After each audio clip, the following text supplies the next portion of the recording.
Bismillahirrahmanirrahim. Assalamualaikum warahmatullahi wabarakatuh. Alhamdulillahirrabbil alamin. Segala puji bagi Allah Subhanahu wa Ta'ala.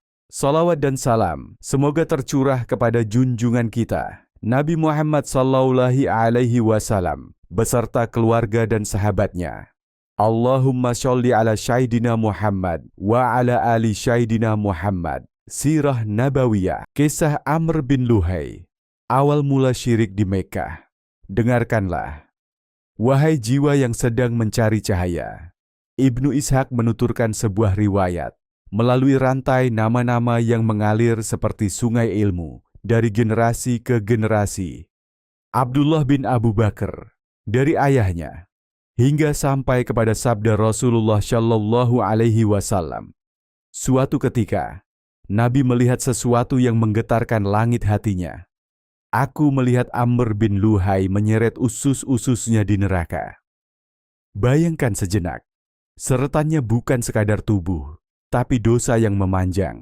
Bukan sekadar jasad yang tersiksa, tapi warisan kesesatan yang ia tebarkan ke seluruh jazirah. Lalu Rasulullah bertanya tentang manusia yang hidup di antara masa Amr dan masa beliau. Dan jawabannya pendek, tajam, menusuk. Mereka telah binasa. Ah, saudaraku, binasa bukan sekadar mati. Binasa adalah ketika cahaya tauhid padam. Ketika hati tak lagi mengenal Tuhannya, meski lisannya masih menyebut namanya. Dalam riwayat lain, Rasulullah memanggil seorang sahabat, Aqsam bin Al-Jaun. Beliau bersabda bahwa Amr bin Luhai, orang yang pertama kali mengubah agama Ismail, memasang berhala, mengiris telinga unta untuk kesyirikan, melepaskan saibah, menyambung wasilah, melindungi hami, kini menyeret ususnya di neraka. Dan Rasulullah berkata kepada Aqsam, aku belum pernah melihat orang yang sangat mirip dengannya selain engkau. Betapa kalimat itu mengguncang jiwa. Aqsam pun gemetar. Apakah kemiripan itu membahayakanku? Wahai Rasulullah, dengarkanlah jawaban yang menenangkan, namun penuh pelajaran. Tidak, engkau seorang mukmin, sedangkan dia seorang kafir.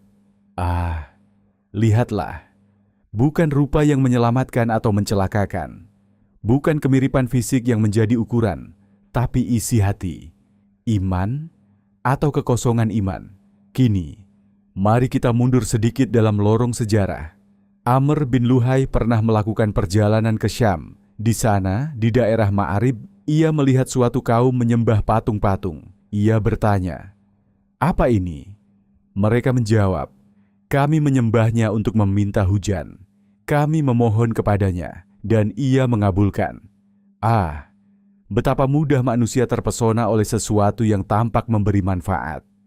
Tanpa bertanya lebih dalam, tanpa menyelam ke dasar hakikat, Amr berkata, "Berikan aku satu, akan kubawa ke jazirah Arab." Mereka memberinya satu berhala bernama Hubal. Dan, wahai pendengar yang dirahmati Allah, saat ia kembali ke Mekkah, tanah yang disucikan oleh Ibrahim, tanah yang pernah bergetar oleh doa tauhid, ia memancangkan Hubal di sana. Lalu ia menyeru manusia untuk menyembahnya. Bayangkan, satu keputusan, satu langkah, satu kompromi kecil terhadap kebenaran, dan sejarah berubah. Namun kesesatan tidak datang seperti badai besar yang menakutkan. Ia datang seperti kabut tipis, perlahan, nyaris tak terasa.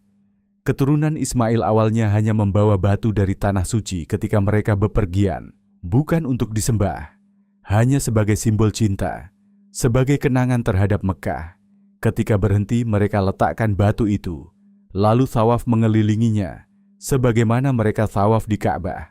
Lihatlah, niat awalnya mungkin penghormatan, namun tanpa ilmu, tanpa penjagaan, penghormatan berubah menjadi pengkultusan. Generasi berganti, makna terlupakan, ritual tinggal gerakan, tauhid tinggal kenangan.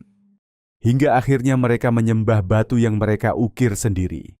Ah, wahai engkau yang sedang mendengar, bukankah seringkali hati juga begitu?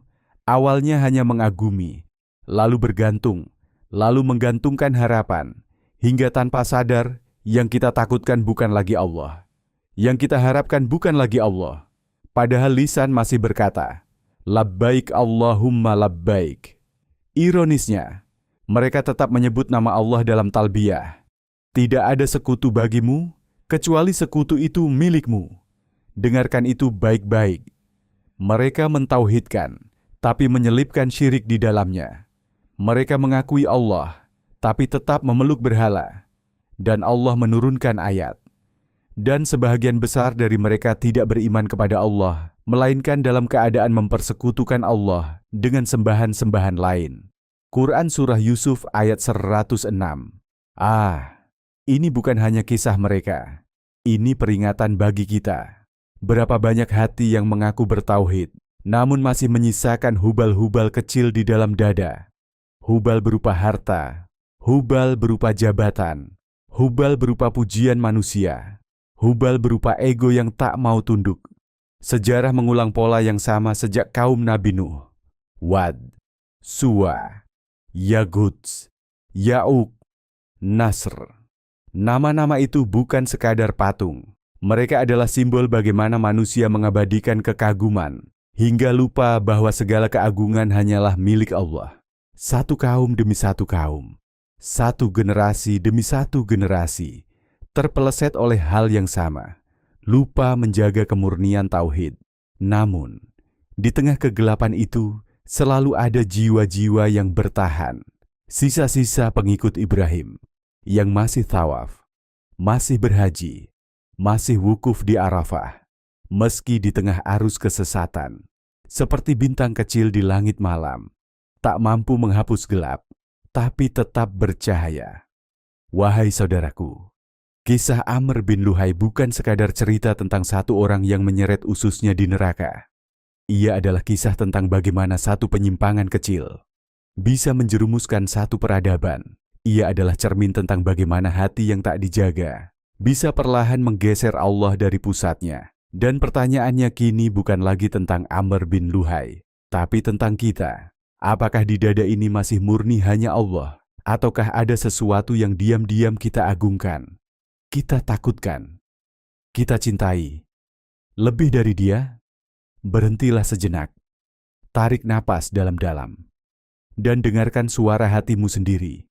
Karena sejarah bukan hanya untuk dibaca, ia untuk direnungi, untuk dijadikan pelita, agar kita tidak mengulang kesalahan yang sama, dan tidak menjadi generasi yang dikatakan tentangnya, mereka telah binasa. Semoga Allah menjaga tauhid kita sebelum terlambat. Wallahu a'lam bishawab. Demikian narasi tentang kisah Amr bin Luhai. Awal mula syirik di Mekah. Semoga apa yang disampaikan tadi dapat memberi manfaat dan kebaikan bagi kita semua, amin. Semoga Allah Subhanahu wa Ta'ala menuntun kita menuju jalan yang diridhoinya. Akhirul kalam. Wassalamualaikum warahmatullahi wabarakatuh.